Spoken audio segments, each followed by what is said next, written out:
Lalu bagaimana memastikan sayembara penangkap pelaku begal ini tidak berisiko menimbulkan aksi main hakim sendiri? Kita bahas bersama Kapolda Jawa Barat periode 2016-2017, Irjen Purnawirawan Anton Carlian, dan Direktur Eksekutif Amnesty International Indonesia, Usman Hamid. Selamat malam, Bung Usman, juga Pak Anton. Selamat malam. Ya, selamat malam Pak Anton. Selamat malam. Ya, terima kasih sudah hadir. Saya ke Bung Usman dulu. Ini sebenarnya ide yang bagus atau tidak? Atau justru lebih banyak potensi main hakim sendiri dengan kebijakan sayembara ini, Bung Usman? Ya, sekilas tentu terdengar seperti dukungan dari gubernur, dalam hal ini Gubernur Jawa Barat, untuk melakukan penindakan terhadap aksi begal yang memang meresahkan. Siapapun yang berjalan di malam hari, berperjalanan sendiri, pasti akan ketakutan kalau ada aksi-aksi begal tidak tercegah atau tidak ditindak, apalagi belakangan ini sudah mematikan gitu. Nah, namun demikian kita harus memastikan bahwa tindakan apapun itu tidak menyalahi hukum-hukum yang berlaku.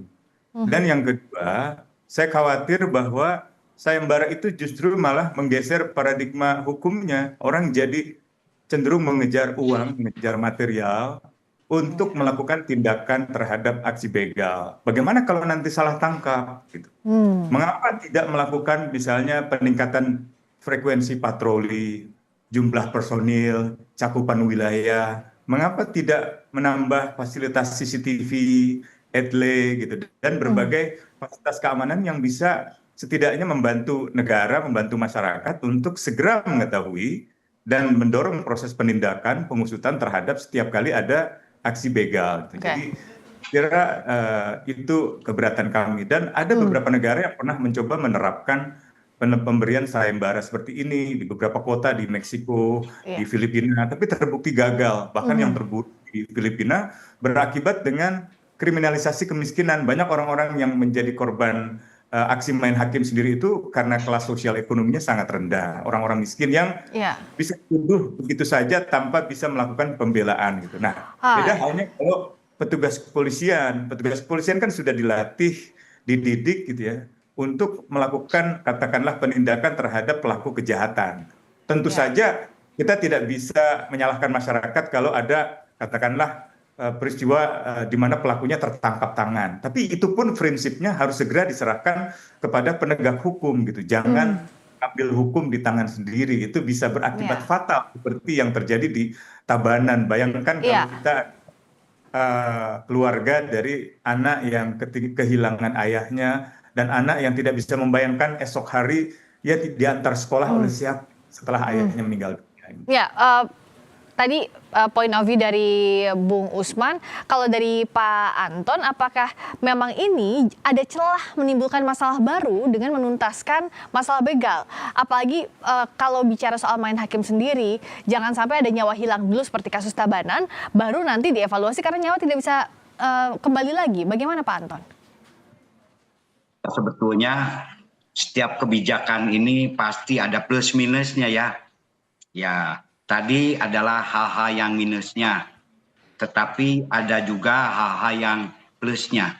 Semua bisa saja terjadi, tapi ingat bahwa yang disampaikan oleh Pak KDM ini justru ditujukan kepada kejahatan street crime. Kejahatan street crime ini atau kejahatan jalanan ini biasanya ya dampaknya itu sangat meresahkan masyarakat, sangat menakutkan, sadis. Dan kebetulan di Jawa Barat itu memang kemarin dari evaluasi kriminal masyarakat sudah sangat resah dengan aksi-aksi begal ini. Sehingga di sini ini ada salah satu terobosan kreatif dalam rangka pencegahan kriminalitas. Ini kan dalam hukum ini ada reward, ada punishment. Saya tidak menafikan bahwa ada negatifnya, ada minusnya, tapi saya akan mengemukakan dulu yang positifnya saja. Yang positifnya ini adalah kenapa? Ini adalah deteksi dini, pencegahan awal dari niat dan kesempatan, sehingga ini dengan adanya sayembara ini akan menimbulkan efek deterrent, efek jerak, efek menakutkan, membunuh niat dan kesempatan bagi para pelaku. Kedua, ini pun juga akan menjadikan suatu world psychology bagi pelaku itu. Waduh, saya dengan adanya ini otomatis ini masyarakat akan lebih mengawasi, juga ya petugas juga akan lebih siaga. Dan di sini pun juga dengan adanya reward ini merupakan satu stimulus masyarakat jadi lebih waspada. Masyarakat bisa lebih berani, masyarakat bisa lebih mengawasi karena memang ada reward. Walau reward ini ya mungkin tadi dikatakan, saya juga setuju dengan Bung Usman, mungkin akan menghilangkan aspek-aspek normanya, tapi lebih berorientasi kepada keuangan atau ekonomi. Hadiahnya ya, ekonomi itu ya. Nah, istilahnya normatif lah, normanya ditinggalkan, tipnya dikejar gitu kan. Normatif. Tapi, nah di dalam hal ini memang negatifnya juga mungkin bisa juga misalkan salah tangkap, bisa saja terjadi, kemudian ya pelaku bisa saja lebih nekat karena ada ini, waduh dia bersiap-siap gitu kan, bersiap-siap. Kemudian juga mungkin saja terjadi anarkisme, ya kemudian apalagi pengeroyokan, amuk massa, ini bisa saja terjadi. Itu yang jangan sampai terjadi ya Pak Anton. Saya ke Bung Usman. Nah sebenarnya kalau tadi ada niatan baik, ada reward konsepnya, dan ada efek getar agar calon pelaku begal belum melakukan itu sudah takut duluan, apakah ini bisa jadi jalan masuk Bung Usman? Tidak, saya kira udah banyak diuji di berbagai negara. Hasilnya justru kekerasan terus terjadi. Karena kekerasan, terutama kekerasan jalanan atau kejahatan jalanan, itu disebabkan oleh faktor-faktor yang kompleks. Bisa saja misalnya problem pengangguran, atau problem sosial ekonomi lainnya, ketimpangan, atau memang problem lemahnya fasilitas umum, fasilitas transportasi. Coba bandingkan Provinsi Jawa Barat dengan Provinsi DKI Jakarta. Saya dulu kalau naik Kopaja atau naik Metro Mini yang tidak misalnya difasilitasi secara baik, itu bisa menimbulkan resiko untuk ditodong di jalan atau dijambret di jalan. Tapi dengan moda transportasi yang lebih baik, misalnya Transjakarta, maka seorang pelaku yang masuk ke wilayah katakanlah transportasi itu tidak mudah lagi. Jadi perbaikan misalnya sarana umum untuk transportasi masyarakat di Jawa Barat itu lebih dibutuhkan. Yang kedua adalah perbaikan misalnya fasilitas-fasilitas CCTV. Apakah seluruh wilayah di kabupaten dan kota di Jawa Barat sudah ada fasilitas CCTV-nya?